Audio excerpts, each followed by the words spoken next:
out from the beginning, 11 weeks, 12 weeks of preparation.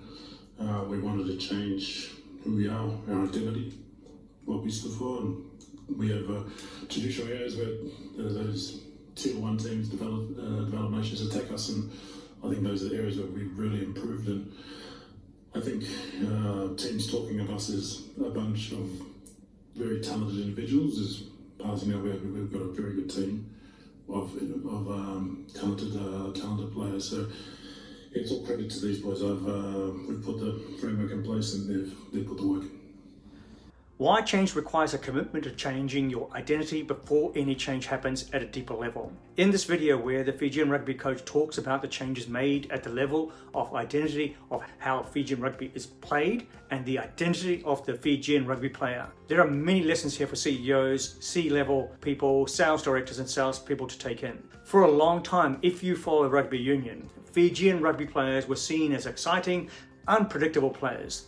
They were seen as the equivalent of the Harlem Globetrotters, entertaining but highly unpredictable. What's clear to see is that leadership from the top has provided a vision for Fijian rugby. Their vision is about winning, especially against top tier teams, and to be taken seriously. One of the key questions I would imagine that the coach has asked of his players is, do we want to be taken seriously by other top tier nations? What do we have to do to achieve that? This is a lesson for any leader. The first step is to initiate change, is to have people who want to change. Then the second step is to approach change with a focus to enhance the identity of their people. Without this, it's a total waste of time. Strategy follows identity change. Here's something to think about when you put salespeople through a training session. How many of them actually change or go back to their old behaviors the second day?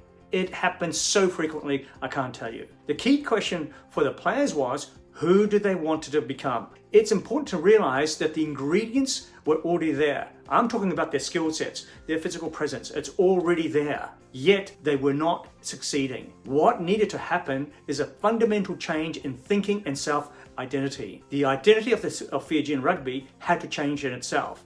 If they were wanting to play and compete with the top tier nations and beat them successfully. Once agreement was achieved, then it was about developing a game plan and having the discipline to execute it based on that identity. If you look at how certain rugby nations play, you can actually see their identity. You'll see how pervasive this is from the culture, and importantly, you'll see it how that identity actually works or not. I'm getting a little bit deep here, but stay with me. The Springboks, their identity is about imposing their physical domination over others. Very easy to see. The All Blacks, fast, athletic, the jersey and legacy means everything to them. You can also see how certain rugby nations have lost their identity, their purpose. If you look at the statistics, the game plan that is being executed by the Fijians, it's proving that there's no better proof than data. What's the data from your salespeople? How many times has there been sales training delivered but fails to get any meaningful change in results? The lesson for many CEOs, sales directors, is too often they want to make change, they focus on skill sets instead of strategic development of their people. Identity change is far more impactful on a person, therefore a business, than any skills-based training. When fundamental change is made at the identity level, skill training is the easy part. Everyone wants to participate. The areas that the leaders want to change are willingly embraced.